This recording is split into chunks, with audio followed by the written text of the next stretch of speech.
Welcome to episode 603 of salsidoparanormal. Hopefully this is recording. Let me see here. Make sure everything looks okay. I'm your host, James Salcido, and tonight we are talking about haunted places in the U.S. As always, you can find all episodes of the show along with links to social media and other ways to contact me at the podcast page. And that is salsidoparanormal.podbean.com. That's SALSIDO paranormal.podbean.com. Always happy to hear from you all, whether you have comments or questions or topic suggestions or accounts of paranormal experiences. Whether they're your own or from others you trust, happy to either read those or have you join me on the show to talk about them. Thank you all for listening. Whether you are here for the live streams on Discord, or if you listen to the podcast or YouTube feeds, or on the Troubled Minds Radio Network, KUAP, Digital Broadcasting. There you can hear replays of 2 episodes of the show every night at 6 p.m. Pacific, 9 p.m. Eastern, right before Troubled Minds Radio comes on.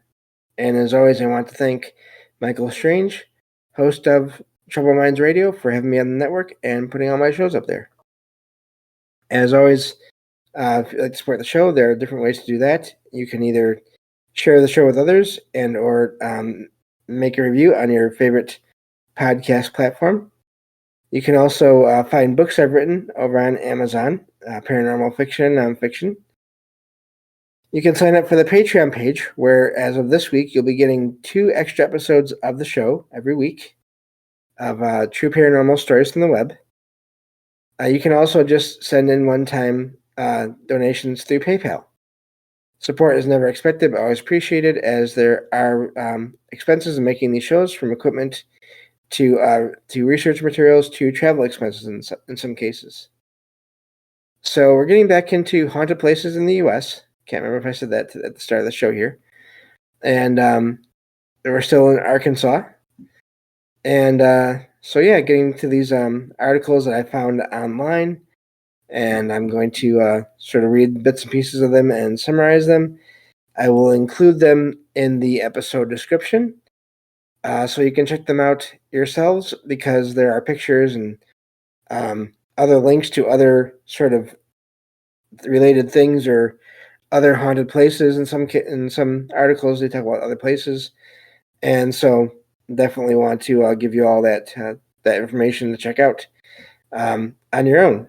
So this first place we're going to talk about tonight is the Crescent Hotel in Eureka Springs.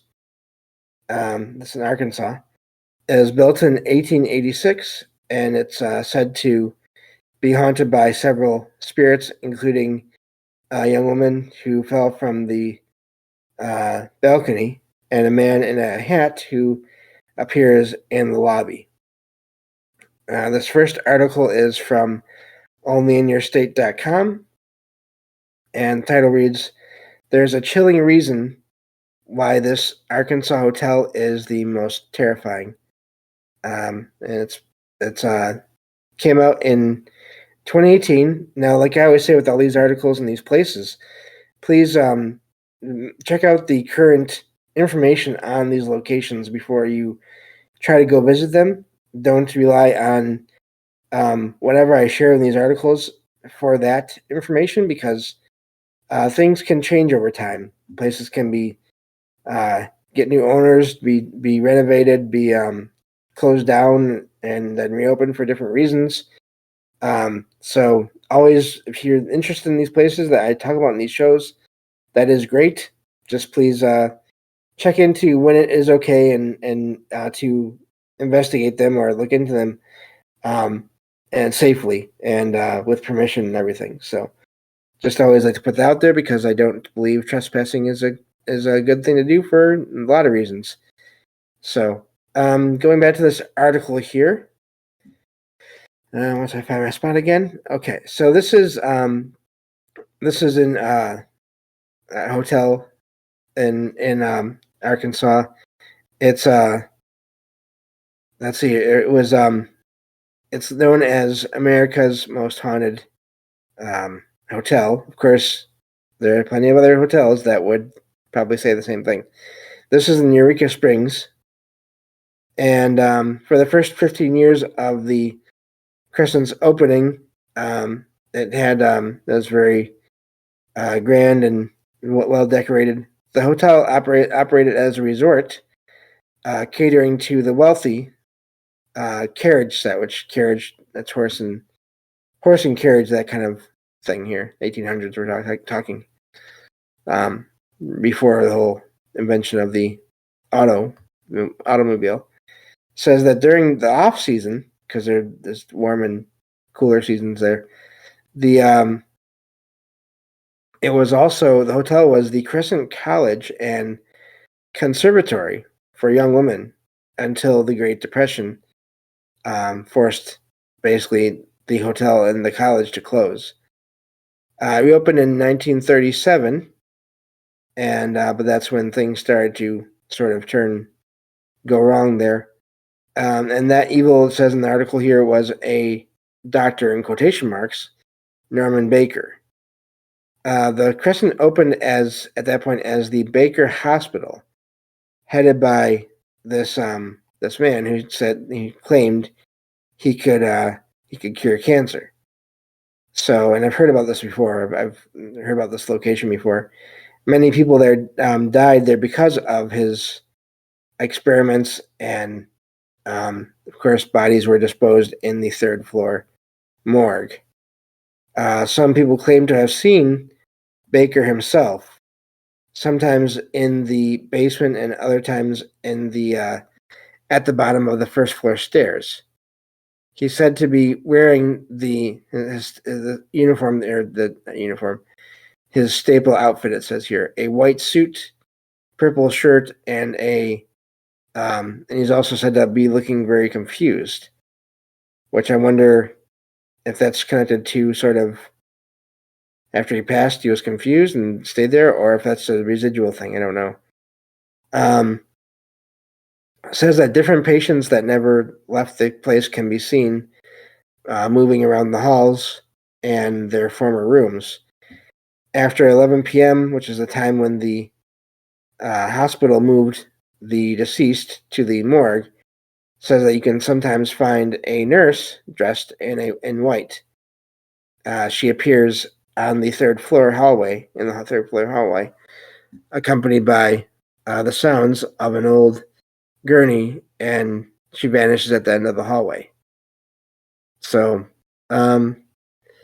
says that not all the Crescent's ghosts are tied to Baker. Some just had unfortunate accidents in or near the hotel there. There was a mason worker, apparently, that fell and passed during construction, which you do get that in some places. The construction, especially the further back you go, can be dangerous.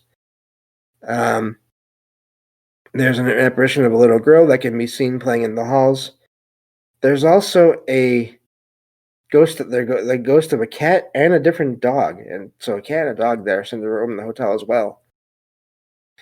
And says that if all this seems far-fetched, maybe a night at the hotel would change your mind. So it says that the real reason that the hotel is so terrifying is because it has so many well-established spirits. So again, it's talking about all the different things that was talked about there in the article, and how, I guess, enough people have seen all these entities to where they're sort of, in a loose way, verified, I guess you could say. So that's the first article on this location. And so yeah, I've heard of this place before. I think I've even seen it on TV, covered in different shows. Again, like I said, I'm always listening to or watching when I can different paranormal themed shows, and so I know I've heard of this location before. And moving on to the second article here about the Crescent Hotel. Let's see here. This is from a website called usghostadventures.com. And it's the title reads, the Crescent Hotels, America's Most Haunted Hotel again. And that's something that you can see if you look up any number of hotels in the U.S. There are other places I'm sure that would also say the same thing about themselves, or have the same thing said about them. Not necessarily the place itself, but other people that are into these topics. The whole idea of what is more or less haunted than another place has kind of always been weird to me. But so let's see here. This article talks about the hotel is considered to be one of the most haunted in the U.S. It says that there are countless reports of paranormal activity all across the property. And so let's see here. Goes into the first section here, the second, I guess you could say, is about the history, of the hotel. So it was constructed in 1886 in Eureka Springs, Arkansas, and was designed to be a resort, again, for the rich and famous. So Hollywood and everything, so those kind of figures. It eventually became too much to manage. Actually, it says quickly became too much to manage. So there was apparently there were 78 rooms spread across 4 stories, and it says that after falling into a state of total disrepair, it opened in 1908 as the Crescent College and Conservatory, if I can speak. So that's the school that closed down in 1924. That was also there. So eventually it reopened as a college again in 1930, but then it eventually closed down. That closed down as well again. So this is where, of course, the history goes to this Norman Baker, and 1937. So goes over the history about that. Said that he had been practicing medicine in Iowa without a license, and when the residents in that area found out, he fled to Arkansas with his patients that he was treating. That's scary.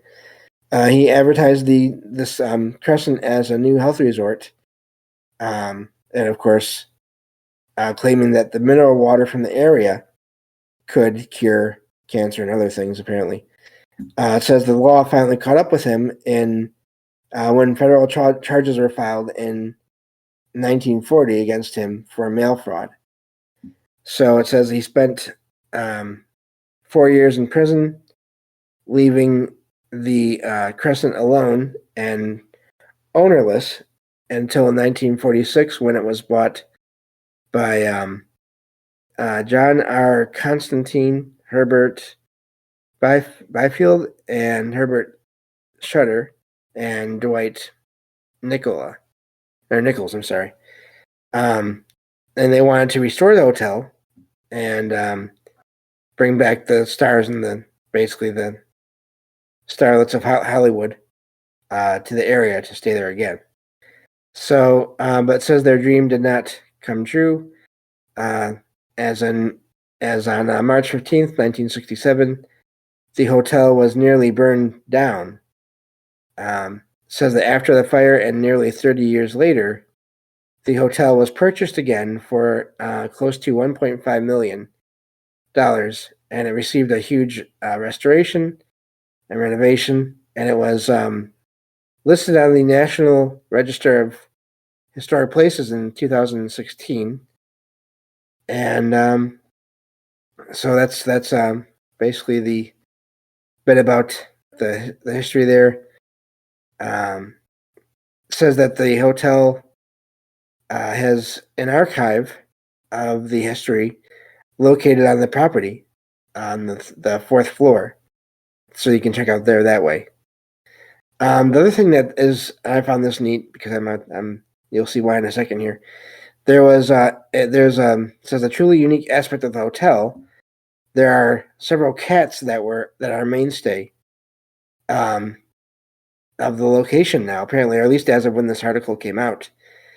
And so these are, apparently there have been many resident cats during the hotel's history, but it wasn't until 1973 when hotel records started to talk of an orange tabby that was named Morris that walked into the hotel lobby and never departed for 21 years. So that doesn't say they're ghosts. It just says they're cats that have been sort of made the place their home, apparently. And apparently this cat was, Morris was referred to lovingly as the general manager, in quotation marks there. And so let me see here. Going further in here, the hotel basically really adopted this cat, and the community and everything came to love this cat, and eventually he did pass away. Apparently, when this happened, more than 300 people attended his farewell ceremony and wake held at the hotel. He was apparently buried on the hotel property, and visitors can step just outside onto the east lawn to see the headstone. Now we're getting into the next section here is called the haunted history of this hotel here. It says the extent of the activity in the hotel, the Christian hotel, is astounding. Some people believe that the hotel is a portal to the other side, while others continually come and back to visit the hotel to experience the paranormal activity there. So I do think some places can have portals, but I don't think every place has one. But it does seem like some places there's activity and you can't always trace it back to the exact history of the location. So at one point, the hotel was bought again by new owners, and they knew of the paranormal reports there, and so they even hired a couple of certified mediums to do a reading of the building. And the mediums apparently reported that the hotel was a portal and is a dimension that holds spirits of the dead, the past. So let's see here.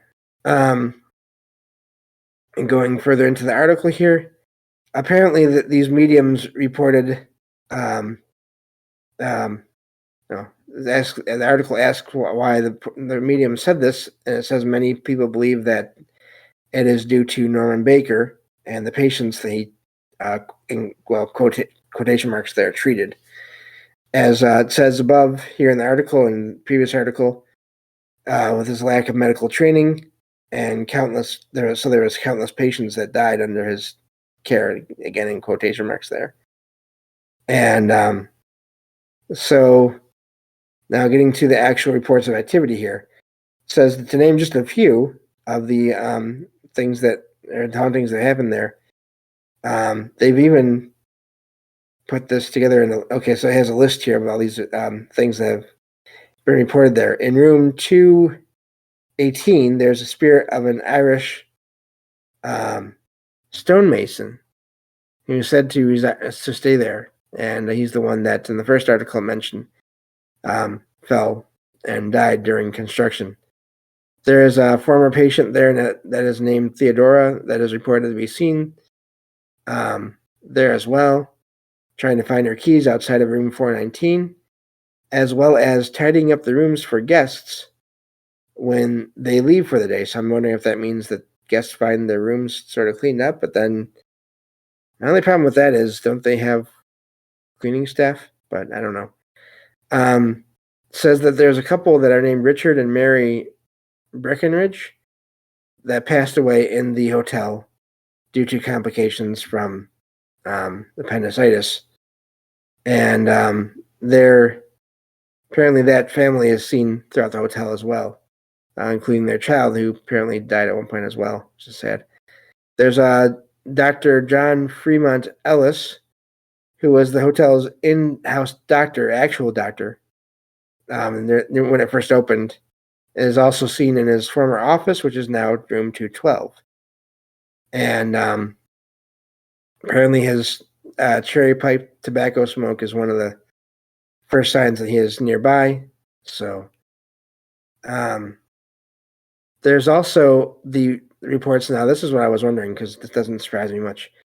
Morris, this cat that the people there that worked and stayed at the hotel sort of really grew attached to, his apparition is apparently seen and even he's heard meowing and playing in the hotel lobby and halls.